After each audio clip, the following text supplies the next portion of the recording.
Have you ever met someone who moves through life like it was built for them? They never chase. They never hurry. And yet somehow, everything, people, opportunities, timing, seems to orbit around their presence. They're not loud. They're not lucky. They're certain. Certain of what they want, and even more certain that they'll get it. While others waste their energy explaining, apologizing, and hesitating, they simply act. And that is why the world yields to them. Because power doesn't belong to the strongest. It belongs to the one who is unmoved. The one who can stand still while everyone else scrambles for approval. To be unstoppable, you must first understand this. The universe does not reward goodness. It rewards decisiveness. It bends for the one who has no doubt. It obeys the one who does not flinch. Most people will spend their lives asking, is it possible? The unstoppable simply ask, how do I take it? This is not a lesson in motivation. It's a manual for domination. 10 ruthless laws, carved from the mind of Machiavelli himself, for those who refuse to live as spectators. Because in this world, you either command or you are commanded. And once you understand that truth, you stop waiting for permission to win.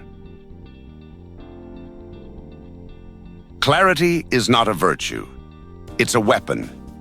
It is the sharpest blade you will ever hold. And the first thing it cuts is illusion. Most people say they want clarity, but what they really want is comfort dressed as truth. They want to understand, as long as it doesn't force them to change. They crave honesty, until honesty dismantles the stories they built to protect their weakness. But Machiavelli understood the hidden violence of seeing things as they are. He wrote that men are so simple and so obedient to present necessities that anyone who deceives will always find someone willing to be deceived. That line isn't cynicism, it's anatomy. It describes the human condition. People prefer sweet lies over bitter facts. The few who reject that comfort, the ones who choose to see, become something else entirely. They become dangerous. Because once you begin to see clearly, you can no longer be controlled. When you recognize the pattern in people's motives, you stop reacting to their performances. You stop feeding emotional parasites who live off your guilt and empathy. You stop chasing the approval of those who were never going to give it. Clarity ends the trance that keeps ordinary people obedient. It feels cruel because it demands a death, the death of delusion.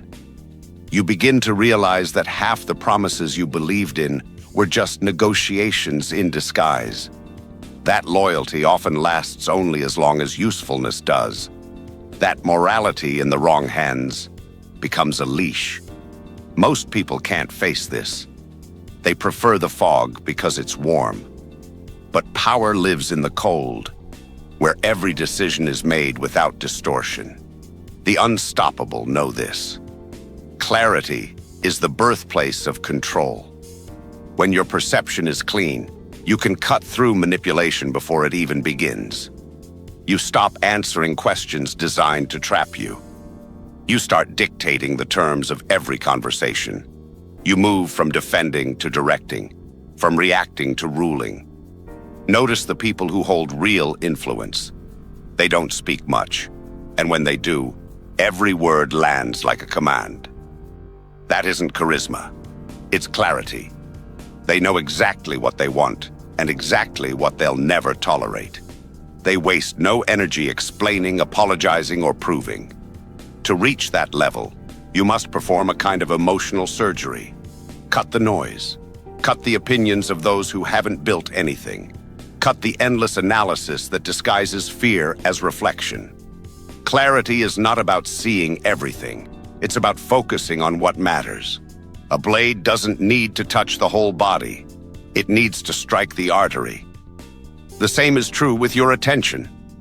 Direct it precisely, and the world bleeds for you. And yes, people will call you cold.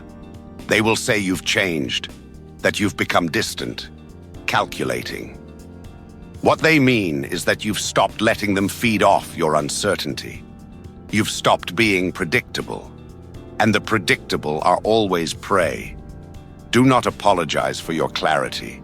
You are not cruel. You are awake. Let others drown in their endless empathy and confusion. You, on the other hand, will walk through chaos like it's a map only you can read. Because once you see the truth, truly see it, there is no going back. There is only forward, colder, sharper, freer. That is the first law of becoming unstoppable. Clarity is cruelty, and cruelty, in the hands of the wise, is nothing more than precision. Power that depends on permission can be taken. Power that depends on position can be replaced. But power that is personal, power that comes from who you have become, cannot be destroyed. This is the kind of power Machiavelli respected most. Not crowns, not titles, not armies, but presence. The aura of someone who needs nothing, yet commands everything. You've seen people like that. They walk into a room, and the atmosphere changes, not because they demand attention, but because they radiate ownership of themselves, of the moment, of reality itself. That is personal power, the kind that cannot be borrowed, copied, or faked. To build it, you must begin with one brutal act, the act of self-definition. Most people are mirrors. They reflect opinions, trends, and moods. They shift to fit the environment, hoping to be accepted by it. But in doing so, they lose themselves, and the world treats them accordingly. Because the world has no respect for those who don't know who they are. The powerful, on the other hand, define their identity like a fortress. They decide who they are, and then become it completely. Their values, tone, and decisions all align like weapons forged for one purpose. There's no confusion, no contradiction, no performance. Only clarity of being. And clarity, when embodied, becomes command. This is why you must stop trying to convince people of your worth. Stop arguing for your value. Stop seeking validation from those beneath your purpose. Make your existence a statement that needs no explanation. When your sense of self is absolute, every insult becomes irrelevant. Every rejection becomes redirection. Every failure becomes information, not identity. That is how you make power personal. You remove the middlemen between you and your confidence. You stop needing reputation to feel strong. You stop needing attention to feel real. You stop needing company to feel complete. Once you reach that point, you become unpredictable because no one can threaten you. They can't take what you don't depend on. They can't shame you for choices you've already accepted. They can't lure you with approval you no longer crave. That's why Machiavelli admired rulers who built power from their own mind, not their bloodline. He called it virtù, the individual's capacity to shape destiny through will and intelligence. It is the difference between an emperor born in gold and one who forged his crown from nothing. The first has power on loan. The second is power. Making power personal means every victory and every wound belongs to you. You stop outsourcing responsibility. You stop blaming, justifying, or complaining. You take control not because it's easy, but because it's the only way to own your life fully. And yes, it isolates you. True individuality always does. Because when you stop depending on systems, approval, or institutions to validate you, you step into a kind of freedom that terrifies others. They will call you selfish, arrogant, cold. But what they're really feeling is fear. Because your independence exposes their dependence. Making power personal is not about dominance. It's about sovereignty. It's about becoming the kind of person who doesn't need the throne, because the throne exists wherever they stand. That is the level beyond ambition, where you no longer chase power, because you embody it. Machiavelli would say, "The one who masters himself masters all others by default." So stop trying to control the world. Control yourself completely. And you'll find that the world bends naturally around that gravity. That is how the unstoppable are made. Power is no longer something they reach for. It's something they are. There is a point in the rise of every powerful person when the world stops asking if they'll succeed and starts asking when. That is the moment when victory becomes inevitable. And inevitability is the final illusion of total control. Machiavelli wrote that men judge generally more by the eye than by the hand, meaning people don't follow what is true. They follow what appears unstoppable. If you can make your ascent look certain, the world will begin helping you climb, out of fear, admiration, or surrender.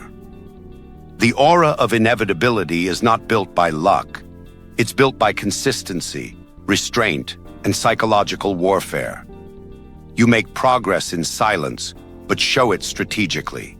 You reveal just enough movement to suggest momentum, just enough confidence to make doubt look foolish. Once people believe in your inevitability, they start aligning themselves with your direction. Not because they understand your plan, but because they fear being left behind by it. That is the secret of influence. People don't follow leaders. They follow certainty.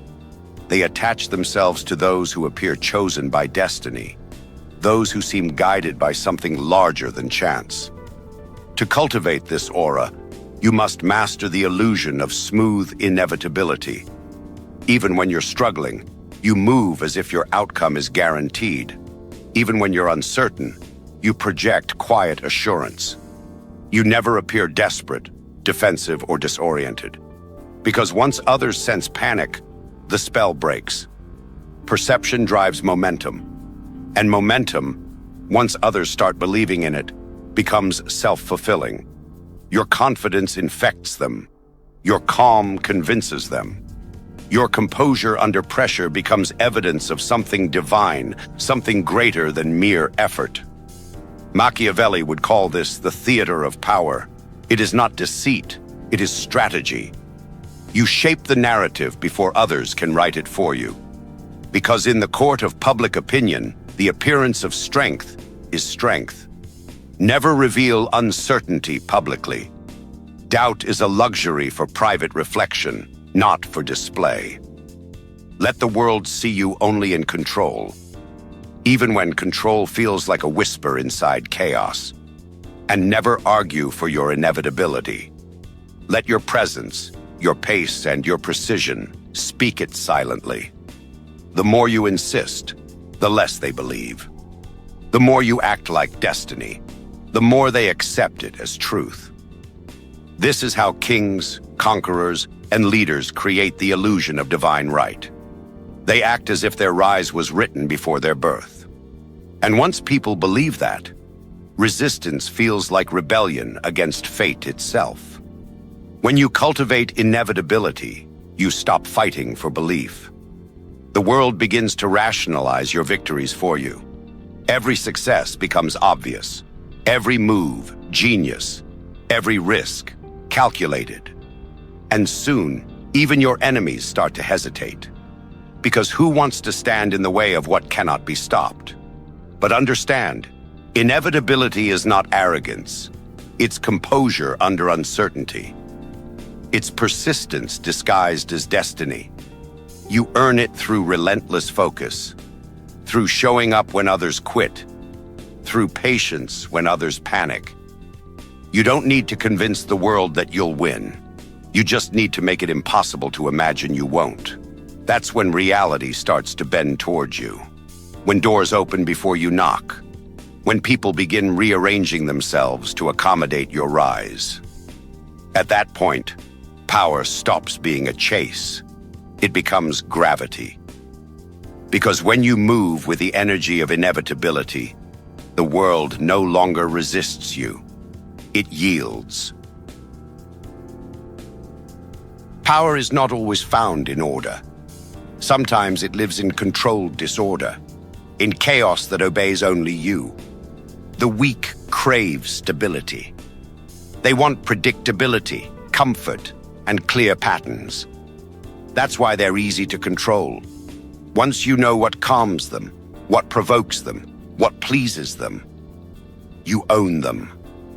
But the powerful understand something deeper. Predictability is a prison. If people can read your next move, they can plan against you. If they always know how you'll react, they can manipulate you. Control, then, is not about being rigid. It's about being unreadable.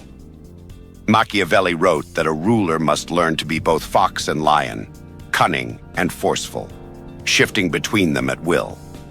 That's the essence of calculated chaos. To appear inconsistent, not because you are lost, but because you choose to be unpredictable on purpose. The greatest leaders, strategists, and manipulators all have this in common. They move like storms. You never know when they'll strike, where they'll turn, or how long they'll last. But when they move, they reshape everything. Unpredictability is power. It keeps enemies anxious and allies alert. It makes people hesitate before crossing you, because they can't calculate what you'll do if they do. That uncertainty is your shield. Fear doesn't come from what people know you'll do. It comes from what they can't predict. To master calculated chaos, you must first abandon your obsession with always being understood. Let people misread you. Let them think they've figured you out. Then prove them wrong, again and again, until they stop trying. Once they stop trying to predict you, you have won. But chaos must always be controlled. This is where fools fail. They mistake impulsiveness for power. They confuse recklessness with dominance. True chaos is never emotional. It's engineered. Every move that looks spontaneous is secretly deliberate. Every surprise is the result of preparation hidden in silence. Think of it like a storm guided by a mind. It appears wild, but every strike is precise. You create confusion not because you've lost control, but because you want others to lose theirs. This is psychological warfare. You make people dance to a rhythm they can't follow. You train them to expect nothing. And in that uncertainty, they become reactive, emotional, sloppy. While they unravel, you remain still. The calm center within chaos. Even in negotiation, unpredictability gives you leverage. If they know you're desperate, they'll exploit you. If they think you might walk away, they'll chase you. If they can't read your intentions, they'll offer more than they planned. Power always belongs to the one who can't be read. Machiavelli warned, "It is better to be impetuous than cautious." But what he meant was not recklessness. It was rhythm. To strike when others hesitate.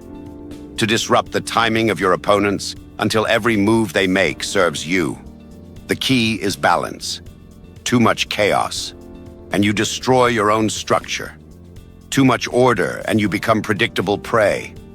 The art lies in dancing between the two, in being chaos with a plan, unpredictability with direction. When they think you're weak, strike. When they think you're strong, wait. When they think they know you, change. Because power is not about being stable, it's about being inevitable. Let them see your chaos, but make sure it's always your design. The storm that obeys no one except its creator. The difference between the powerful and the powerless is not that one avoids loss. It's that one uses it. Everyone bleeds. Everyone fails. Everyone falls. But only a few understand the hidden architecture of defeat, that every setback carries within it the blueprint for dominance. Machiavelli warned that fortune is fickle. She strikes when least expected. But he also said that the wise man learns to beat her into submission. Meaning, you cannot stop misfortune, but you can make it serve you. That's the secret of those who rise after ruin.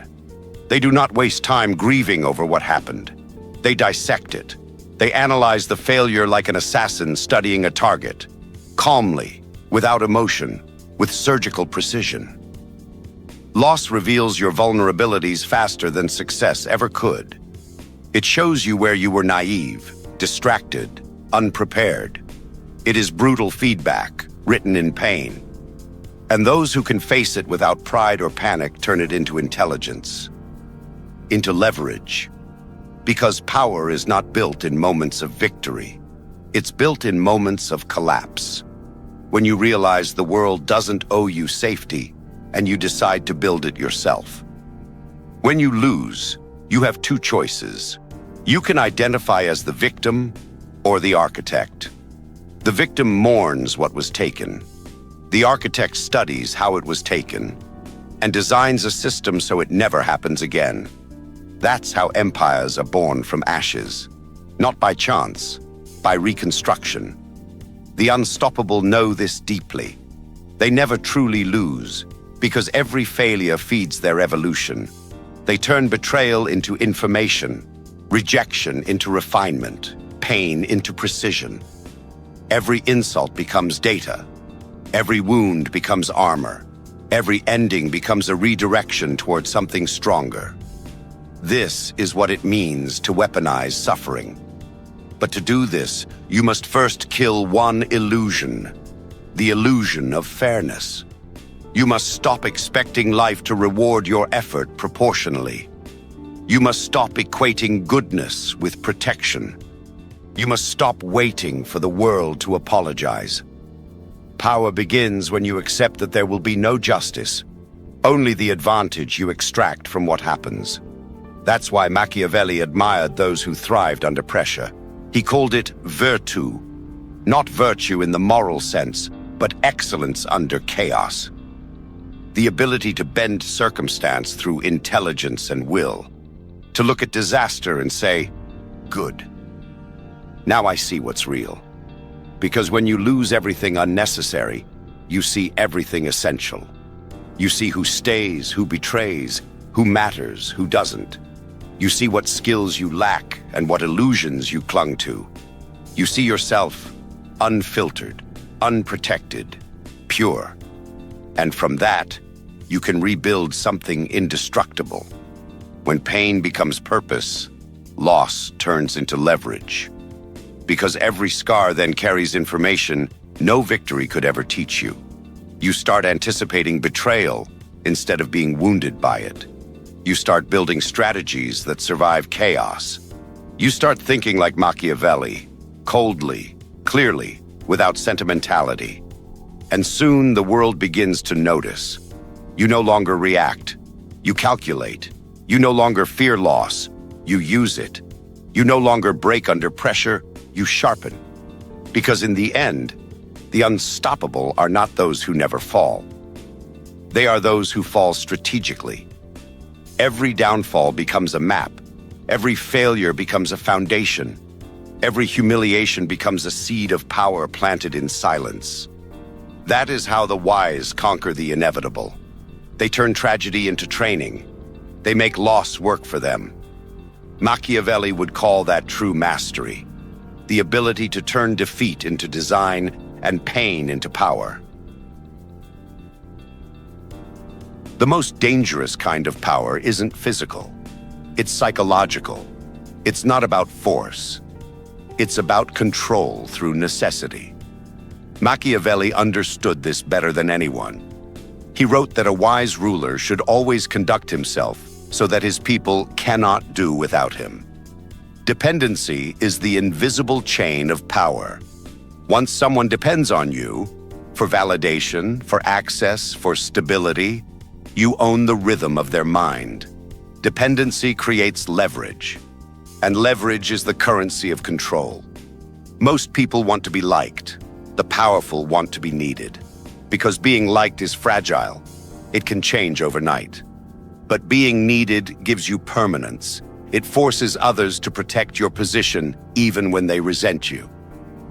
So how do you create dependency? First, you make yourself useful, not through flattery or compliance, but through value. You become the one who delivers results, solves problems, or brings calm when chaos reigns. You make yourself indispensable, the quiet pillar in every system you touch.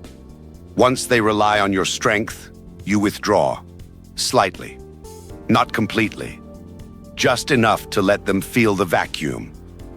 This is the art, to give so effectively that your absence feels like pain. Withdrawal turns usefulness into addiction.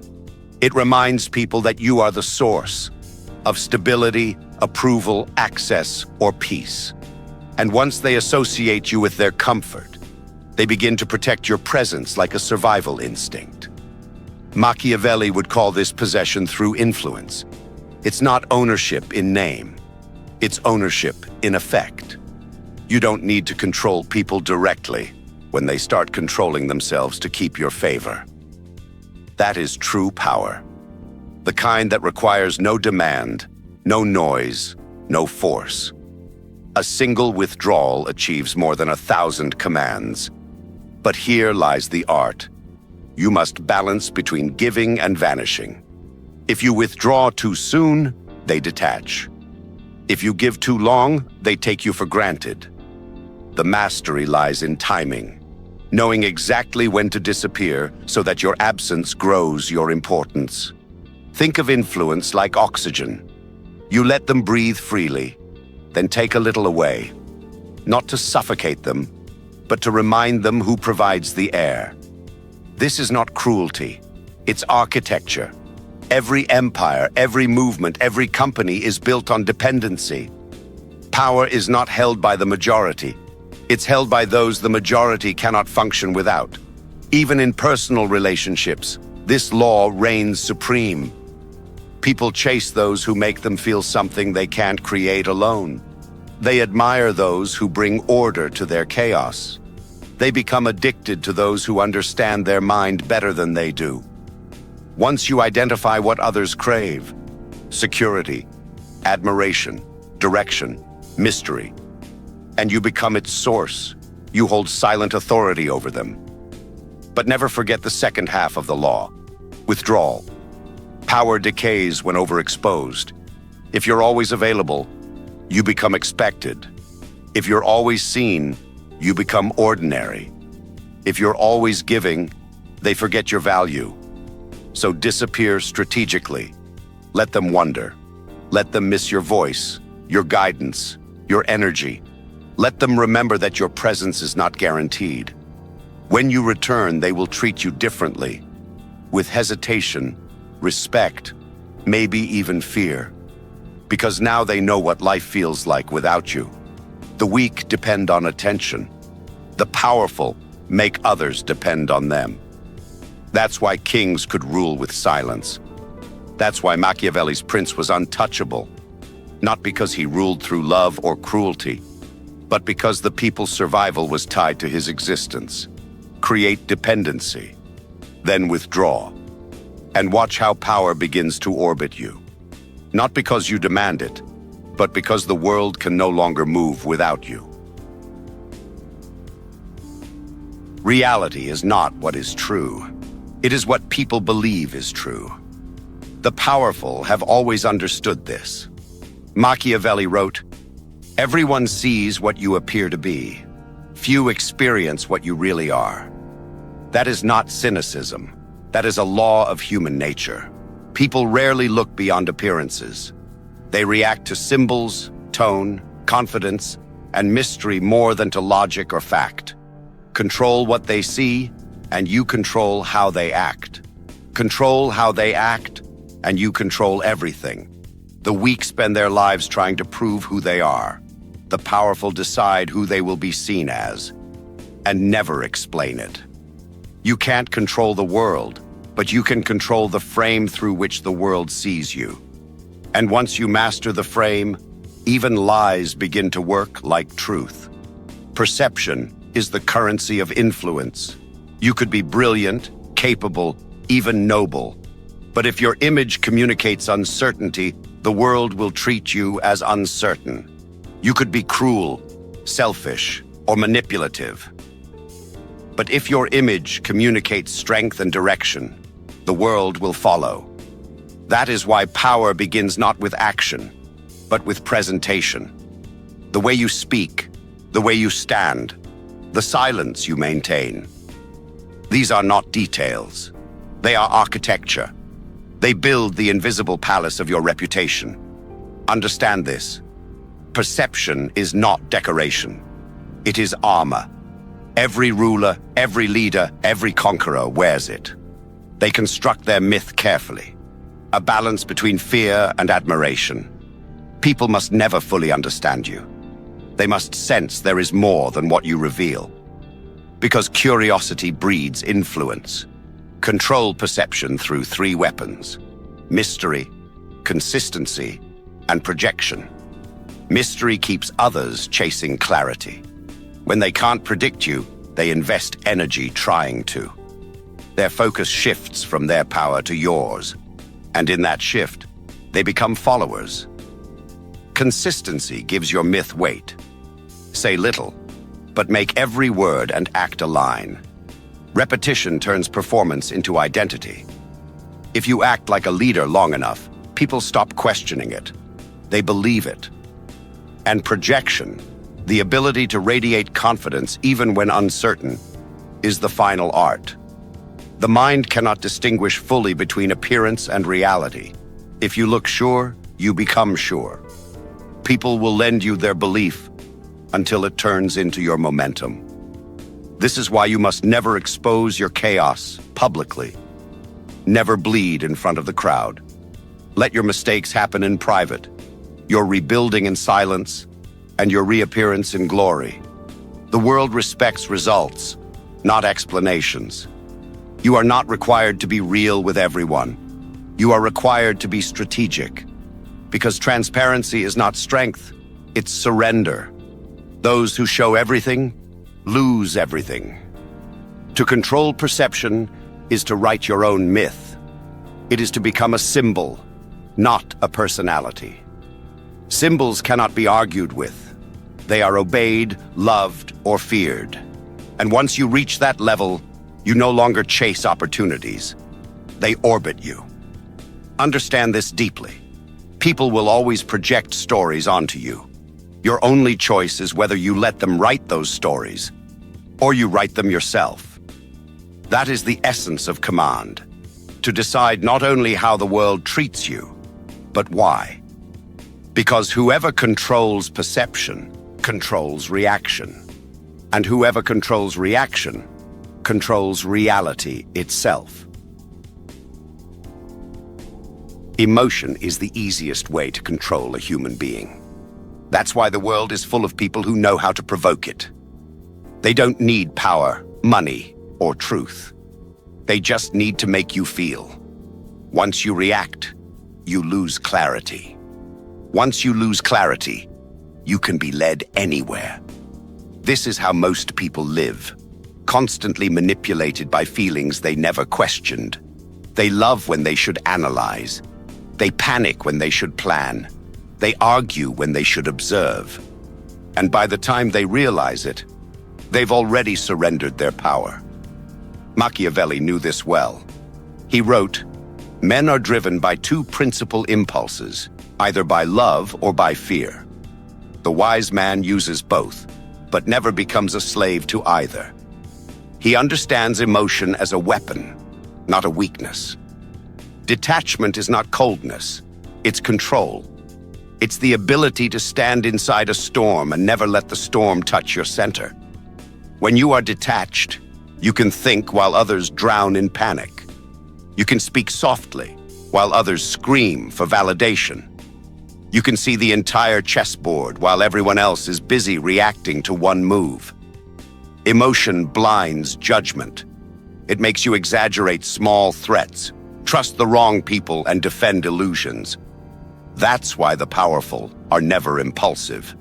They wait, they watch, they let everyone else reveal themselves. Because when people are emotional, they show everything, their fears, their desires, their weaknesses. And the one who stays calm learns how to rule them. The world mistakes emotional control for lack of passion. But the truth is the opposite. The detached feel everything. They just don't let it leak out. They know emotion is sacred fuel, and like fire, it must be contained or it burns down everything. To command from logic is to live as a strategist, not a slave. It means you decide what deserves your energy and what doesn't. You stop fighting pointless battles just to prove a point. You stop explaining yourself to those who will never understand. You stop trying to fix people who need their chaos more than your help.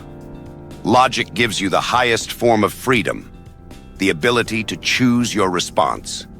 The weak are controlled by stimuli. The powerful control their state. And when you can control your state, you can control outcomes. Because every negotiation, every conflict, every opportunity is decided by the one who stays calm the longest. Detachment is not withdrawal. It's dominance disguised as peace. The quiet person in the room often has the most control because silence unnerves the emotional. They mistake it for indifference, but it's actually assessment. You're studying the field while they're showing their hand. This is why you must never reveal your emotions fully. Let people see enough warmth to trust you, but never enough to predict you. Let them think they've figured you out. Then move opposite to their expectations. That's how you keep power. That's how you lead without begging. And yes, detachment will make others uncomfortable. Because when you stop reacting, manipulators lose their grip. When you stop giving emotional fuel, the drama collapses. And when you stop needing approval, you become untouchable. Remember, the goal is not to stop feeling. It's to stop being controlled by what you feel. Emotion is a servant, not a master. And when logic holds the leash, power follows. Because in the game of life, those who panic obey those who remain calm, and those who remain calm command. Power does not come from constant presence. It comes from strategic absence. The more people see you, the more they think they know you. The more accessible you are, the more ordinary you become. Familiarity breeds comfort, and comfort kills respect. The powerful understand this instinctively. They appear when it matters and vanish when it doesn't. They move like ghosts, present just enough to be remembered, absent enough to be mythologized. Machiavelli warned rulers to never let their subjects grow too accustomed to them. Because when people think they can reach you whenever they please, they stop valuing what it costs to have you. They start treating your time, your energy, and your presence as resources, not gifts. Distance is not detachment, it's design. It's the art of making people earn proximity to you. When you master distance, something subtle happens. Your silence becomes louder than words. Your absence starts to speak for you. People begin to imagine you, to fill in your mystery with fascination and fear. And imagination is far more powerful than reality. Because here's the paradox. The less you explain yourself, the more people obsess over understanding you. The less you appear, the more they wonder where you've gone. And in that wondering, you dominate their thoughts. This is psychological gravity, the force of scarcity. What is rare becomes valuable. What is always available becomes invisible. That's why you must stop trying to be everywhere. Stop being constantly reachable, constantly seen, constantly reacting. Withdraw strategically. Let your energy create anticipation. Let your presence feel like an event, not a routine. When you disappear for a while, the world resets around your absence. The noise quiets. Your name becomes heavier. your return unpredictable. And when you reappear, stronger, sharper, quieter, it feels like a storm has entered the room. Distance also protects your clarity. When you step away, you see the game from above.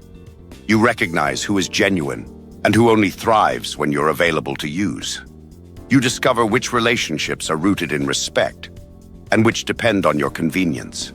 Withdrawal reveals truth. The ones who panic when you disappear were never connected to you. They were connected to their control over you.